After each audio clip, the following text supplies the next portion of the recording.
Do we have our days numbered? Have we crossed the point of no return? And the million-dollar question, how can I save myself?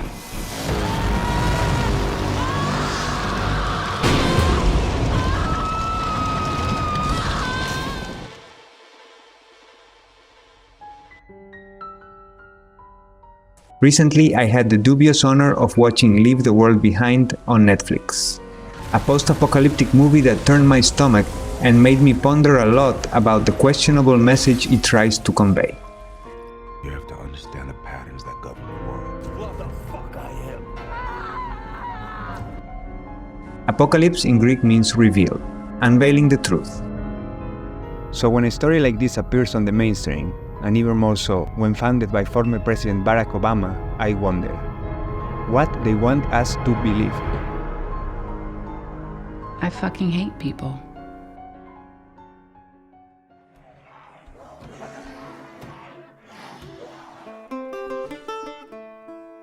Throughout history, we have always been fascinated by a grand finale. A review of apocalyptic visions from past times is a fascinating journey to the limits of human imagination and creativity.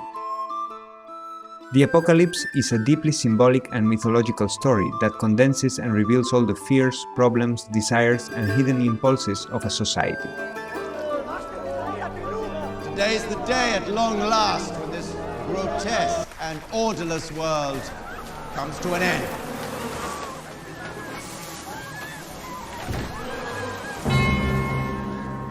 In my short life, I already remember hearing the trumpets of the apocalypse a few times. I remember being scared in New Year's Eve '99 when everyone was anticipating the Y2K effect. Efecto 2000. Depende de usted. Then Nostradamus' prophecies about the Twin Towers as part of his visions of the end of the world. The Day of the Beast on 6/6/2006.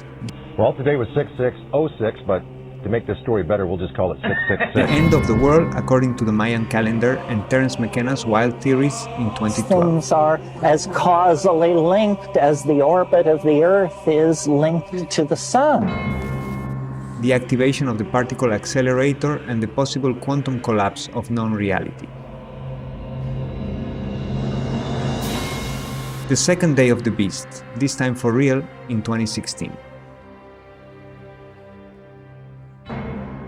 And a pandemic of conspiracies claiming that with Bill Gates' vaccines, a new reign of the Antichrist was beginning. Hey, Bill Gates! The story of the apocalypse is the story of disappointment, the grand anticlimactic ending. But that doesn't diminish the importance of the significant impact it has on the human mind. It's such a powerful narrative that, despite its continuous calibration errors, we are almost compelled to keep believing in it. But the most important thing about apocalypse stories is not their destruction or avenging angels, but rather the salvation they offer. Because fundamentally, the apocalypse is about chosen ones who will be saved. The final judgment, the moment when the truth will be revealed and each will be judged based on their true nature. Oppressors will face divine punishment and condemnation to hellfire. It's not surprising that these stories flourish among the most disadvantaged classes, seeking some comfort for a better life and refuge in divine justice. But who will save us when no one believes in God anymore? How has this myth transformed to fit the modern mind and society?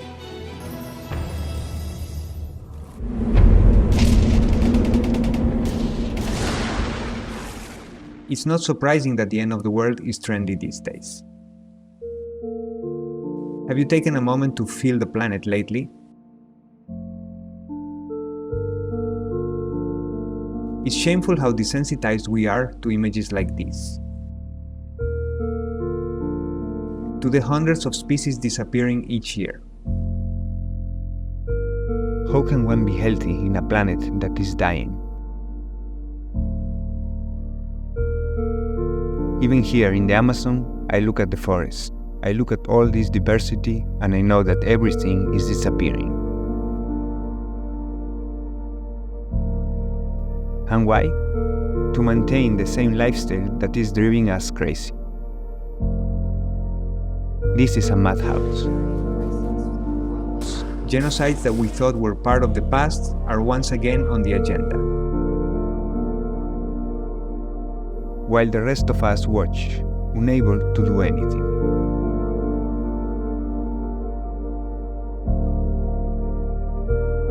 Our bodies are poisoned. Our senses are numbed. Our soul lost.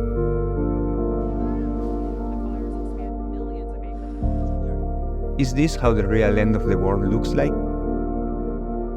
Domination, consumption, infinite growth at any cost. This time, we're fucked. And in an unexpected twist of events, the end of the story, the salvation, has changed hands. Because now there are a few that believe that they will be safe, but they are not the helpless and oppressed.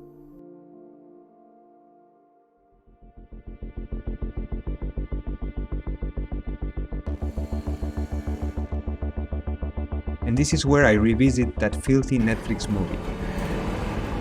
Because that movie is more than just a movie, it's a propaganda weapon, designed to mass convey what Douglas Rushkoff, one of the most influential intellectuals on the planet according to MIT, calls the mindset. They were trying to tell us something.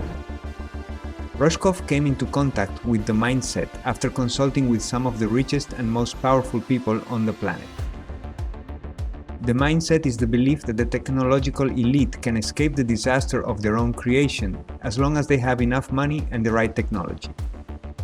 Like the Elon Musks and Jeff Bezos, they want to get off the planet altogether, really just leave us behind. But the mid-level billionaires who can't afford rocket ships, they want to build, bunkers and secret communities and robot guards and to protect themselves from the rest of us. A new twist on the Darwinian theory of evolution, the survival of the richest. Let's escape to Mars once this planet is entirely consumed. No possibility is open for us to extend life to another planet, just in case something goes wrong with Earth. Let's upload our consciousness to the cloud to avoid our physical death. People sometimes say that death gives meaning to life, but actually death is a great robber. Or let's live in a metaverse once the Earth becomes uninhabitable. The American dream no longer consists of having your house and car, but rather a bunker filled with DVDs and canned food. Whatever is happening in the world outside, you can rest easy and live fully in times of tranquility and in times of unrest. Believe it or not, that's the best ending the scriptwriters have come up with for this movie. And there's not a hint of irony. This time, it's not God, but money that can save us. The final judgment, it's a fucking auction. Sold for a buck. The best part of this mindset is that it allows the continuation of dominant, abusive, and extractive behaviors without any remorse. To infinity and beyond. The mindset also sees the neighbor as the greatest danger. Like all of you, off of my property. Now. A wild dog that, without social contracts, becomes a selfish animal that must be protected against. Now, when the world doesn't make any sense, I can still do what's rational, which is protect my own. We, the ones who will be knocking on the bunker doors to eat their cans of tuna, are their greatest threat. What's worse is that the mindset affects us all to some extent. We have been under its influence for many centuries. The materialism and mechanism initiated in the 17th century already bore the motto, man is a wolf to man. And have you heard of the theories of the selfish gene? Are we doomed to believe in this cynical view of our nature as the only possible story?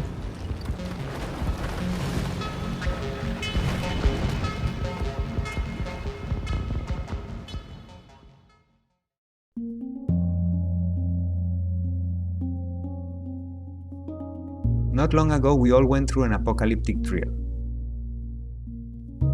Do you remember? But despite all the bad, I also remember there was a lot of humanity. And I believe this experience has shown that there can also be alternative narratives to devouring each other. Cultural products like Station 11 or even The Last of Us teach us that decline is not the worst thing that can happen to us. I wish I could have had a phone. They weren't that great. That even in collapses, humanity and love prevail. My name's Sarah. I'm safe. Are we good at that too, right? Or at least, I know more conscious people who seek to connect with respect rather than harm their neighbors. Survival is insufficient. To live, we need to be seen, we need connection, we need to feel nature and the rest of the beings around us. Apocalypse, revelation.